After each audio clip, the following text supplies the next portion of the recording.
Creating order among chaos. That's what we're talking about today. Hi, this is Frank Buck, and this is the place to be if you want to get organized and make it look easy. I was delighted when Robert Barlow asked me to participate in the Creating Order Among Chaos online summit. Now that some months have passed, Robert has allowed me to share my interview from that summit with all of you. In this 22-minute interview, we talk about the whirlwind of activity, trapping information on the fly, making your system fast, the 7 p.m. email, and so much more. Now, there's some technical hiccups that you'll see and hear along the way, but nothing to take away from the content. I hope you enjoy the interview. Hey, everybody, it's Robert here, and together we are going to create order among chaos so that you can effectively manage the everyday whirlwind of responsibilities so that you're empowered to do more leading and less reacting. And today we have Dr. Frank Buck with us. You know, most people are overwhelmed by the amount of paper and digital information in their lives. Frank Buck makes organization easy so you can increase productivity, decrease stress, and enjoy life.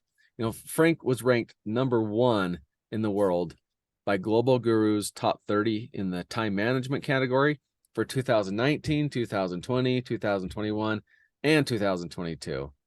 He's a public speaker, productivity coach, and author of Get Organized and Get Organized Digitally. Dr. Buck has spoken to audiences throughout the United States and internationally. His mission is to help busy professionals achieve total control over their time and the peace of mind that nothing is falling through the cracks. Dr. Buck's nuts and bolts approach, along with his blend of content and humor, has made him a favorite with audiences. Welcome, Frank. It's good to have you. Robert, it is a pleasure to be here. This is several things that we've done together now, and it's always so much fun just to get together, two guys that are interested in productivity and just talk about things that aren't, like I said, nuts and bolts. Yeah. That can make life easier for people. Yeah, and I'm excited for what we're going to learn. So should we just dive in? Sounds good. So how can our listeners, how can they improve the way that they manage the everyday whirlwind? Just so that they can do more leading and less reacting. Yeah, you know, there are things just flying at you from all sides all day long. You know, you've got your plan for the day, but then it's derailed 5 minutes after you get to work by all kind of demands. It's just from all sides. The phone's ringing, the voicemail, the email. And so the first thing that I would tell anybody is have some place that you can quickly trap information and make it easy. You know, it might be as easy, and I always have, you know, even to this day, I carry a memo pad because you got to have a place for your driver's license, a couple of credit cards, those kind of things. And so a little memo pad in there. So if nothing more than that, just when something hits your radar, you can pull that out, pull a pen out, jot it down, put it back in your pocket, and you earn the right to forget about it. You can go back to what it was you were doing, and nothing falls through the cracks because you've got it trapped. So it may be a memo pad. It may be a paper planner. It may be the phone. Yeah. I was a school principal for many years, and I had friends who, you know, they walked around, they had a steno pad with them, and they carried it with them all the time. So whatever hit their radar, they had just jotted on there, and nothing fell through the cracks. Now, here's the thing about the phone, though. You got to be good with it. It's got to be as quick as the memo pad. So having a little widget on your phone where you can hit that widget and actually speak something into your phone. Or watch this. I hope this works. My watch. We'll hold it up there where everybody can maybe see it. Text, remember milk.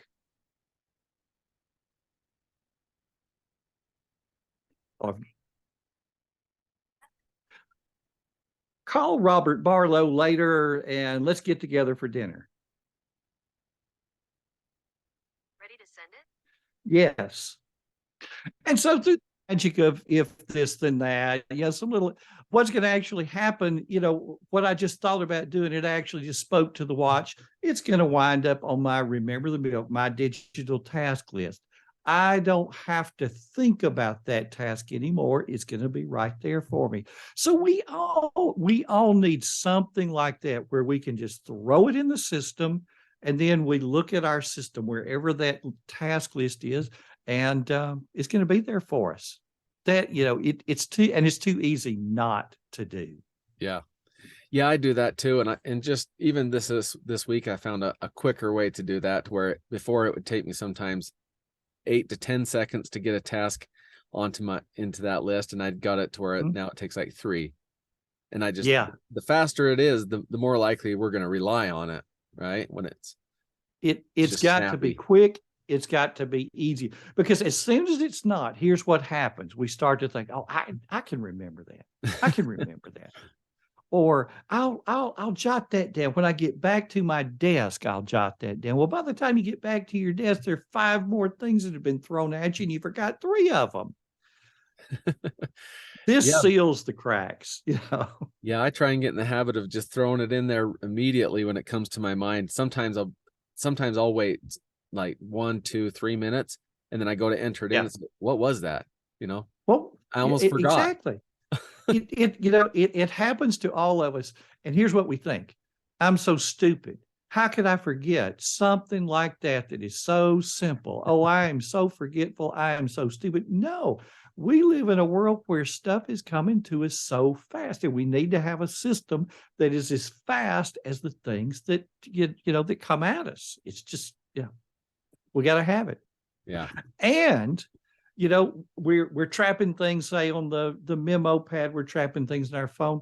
We've also got to know, where are all the places that things are being trapped for us. It's a good thing. Things are being trapped in voicemail, in email, in the US mail, in a physical inbox. And that's kind of good that they're being trapped for us.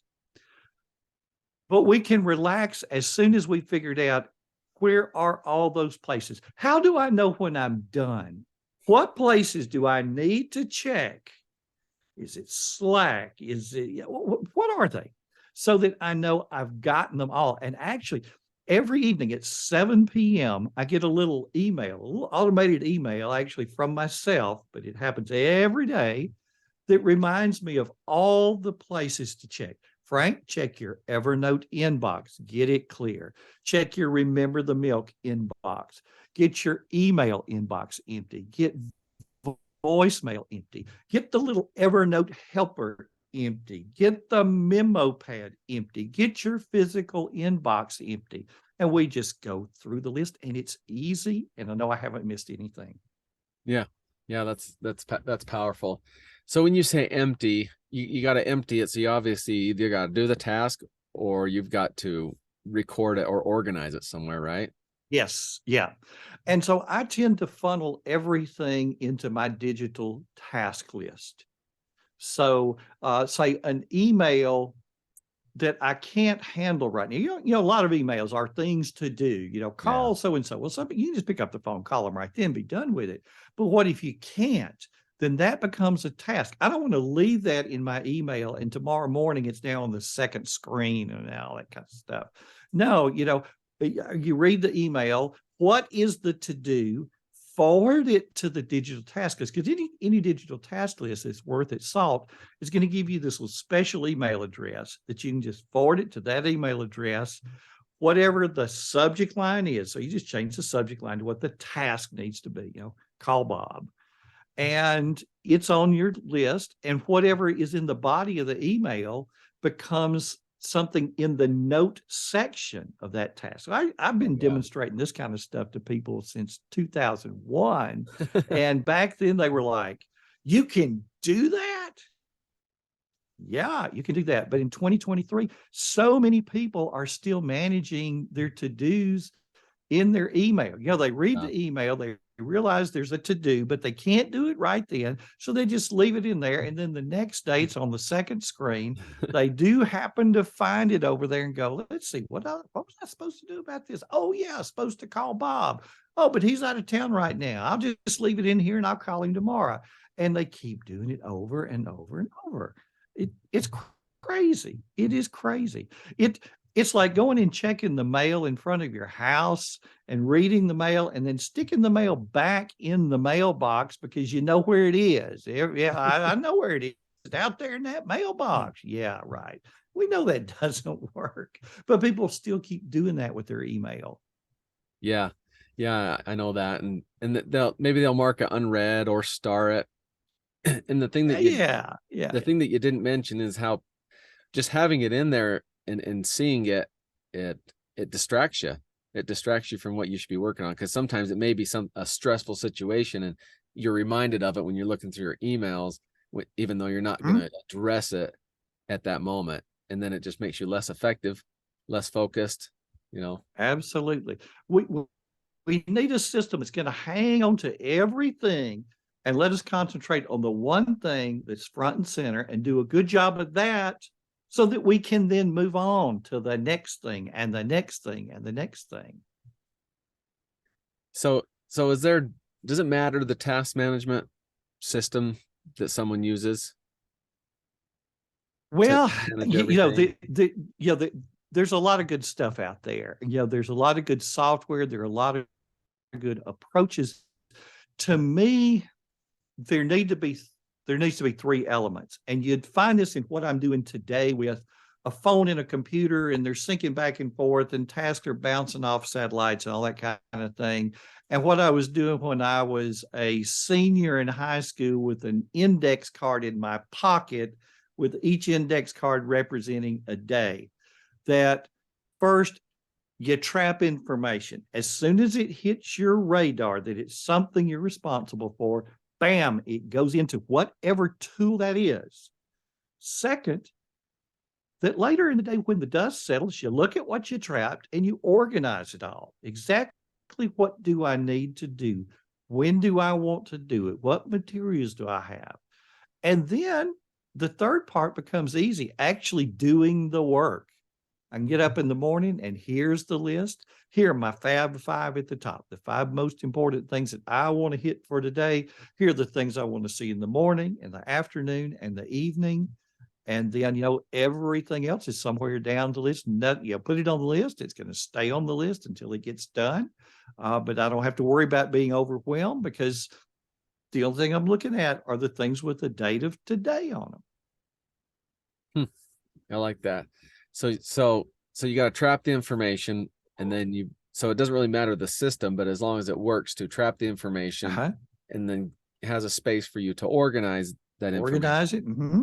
And also, so it's organized in a way that you can take action on those things. Yeah. So trap it, organize it, do it. And I think, if you look back, whether you're looking at, at getting things done or doing done from way back in the Franklin days, or, any of those good time management books, Time Power by Dr. Charles Hobbs, just a classic. You're going to see those elements in there. And then, so with that last piece of doing the work, is how important is the calendar at that point? I mean, to make, do you need to schedule those things or just have a list? What do you say? Yeah, see, I know some people say put everything on the calendar because what's on the calendar gets done. But if you really, if you were to really put everything you have to do on your calendar, you're going to overwhelm your calendar. Most of the things that are on my to-do list don't have to be done today. Those are the things I want to see today. But a lot of them, if they don't get done until tomorrow, the next day, we're still okay. I try to work ahead of deadline. So I want to reserve my calendar for things like this, that right now I need to be on this Zoom call with you this day, this time. So let me keep my calendar lean and mean so that it's reserved for the places I have to be or the things that I have to do that day at that specific time. And then my task list, I see it by morning, afternoon, evening. I need to call Jim. It doesn't have to be at 9:15. Any time this morning is fine. And it works, and it works. And if I don't get it done today, it automatically rolls over to tomorrow without me having to go into a calendar and go, oh, I didn't get this done. Let me drag it over here. I didn't get this done. Let me drag it over here. The thing we always used to hate about our paper planners was anything you didn't get done, you had to rewrite. Oh, yeah. And so, it's not quite as bad with a calendar if you'd have to drag, but it doesn't get any easier than just leave it alone, and it's going to roll over to the next day without you doing anything at all. Yeah, I like that. So with to dig in a little bit deeper with that calendar, so you just have things on today that have to be done today, like meetings or appointments, or so what? But Yeah. because you're typically working ahead of the game, there's not tasks that you have to do today, but there's probably some tasks, right, that have to be done today. Do those go into your calendar, like if they have to be done today, or are they just at the top of your Fab Five? It'll be one of my Fab Five. For example, I do a weekly newspaper column, and it has to be turned in by Thursday. So actually, it's a Fab Five for Wednesday, so that if something happens, but then, there are those tasks, that sometimes that have to be done. You can't do it until that day. And so that's going to be one of those Fab Five. And I do have a little, I'm big into automation. So I do have a little, if this, then that applet that actually anything that is on my calendar 4 hours before that event, it also automatically shows up as a Fab Five on my task list. Because people say, gosh, I'm having to look at a calendar and my to-do list. I'm having to look at two things. I only want to look at one thing. So can my to-dos be on my calendar? I'm going, no. Let's do it the other way. Let's have all the to-dos on our to-do list, and let's have those appointments also jump over there with them. So 4 hours before this interview, suddenly on my Fab Five, you suddenly appeared as if there was, of course, there's no way I'm going to forget about it, because 15 minutes before the interview, I get a little automatic reminder. Hey, I get a reminder from my calendar, and I get a reminder from Remember the Milk. There's no way I can forget this. Huh. Yeah, that's interesting. So I wanted to get your feedback on one thing that I do lots of times is I'll put, because I try and batch my tasks. So I say I might have a number of 5, maybe 5, 6, 7 tasks that I need to do in the office. So I'll just create a block of time on my calendar for, say, an hour or two that just says office tasks. And then during that block of time, I just knock out, the highest priority task, number 1, then number 2, then number 3. I'm just curious what your take is on that. And I don't think there's anything wrong with that at all. And one, if you use something like Calendly, for example, you may not want random things showing up for you where people are putting things on your calendar in the morning, if the morning is when you're trying to get stuff done. So if you have, those several projects that you really want to concentrate on Wednesday morning, the last thing you want is, here's a 15-minute appointment, and then you got 30 minutes you can work, and then here's another 15-minute appointment and 10 minutes, and then another little appointment. So if you had just put on your, on your calendar,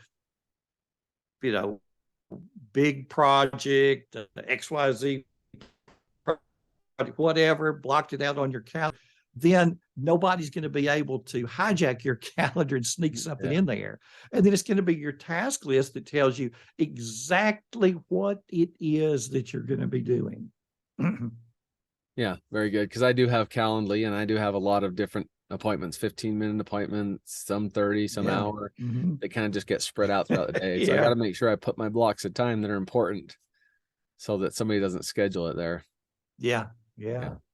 Yeah, that's awesome. We've learned a lot of, like you say, nuts and bolts, things that make a big difference and give people a clear path of what exactly to do. That makes a big difference. Yeah. Yeah. So I appreciate you sharing that, but I also know that you have a free gift that you wanted to share and talk about for a minute. Can you talk about that? Absolutely.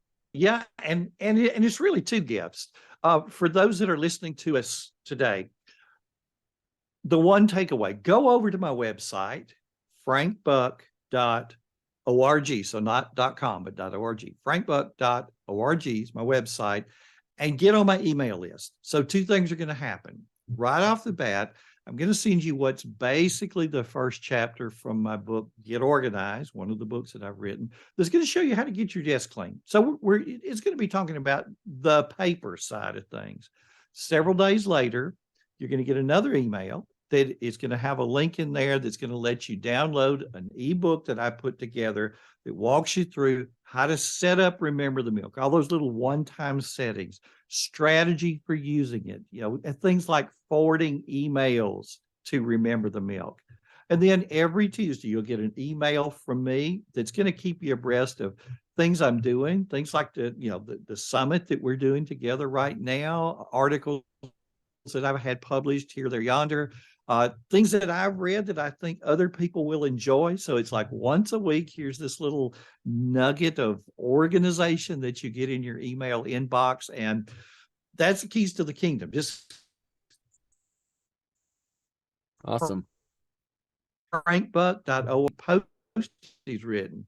Oh, he's written over 1,500 because he's been doing this since 2005. So don't read all of them, but go through and you can search for the things. If it's, you're interested in Google Calendar, well, you can just search and here are things I've done on Google Calendar.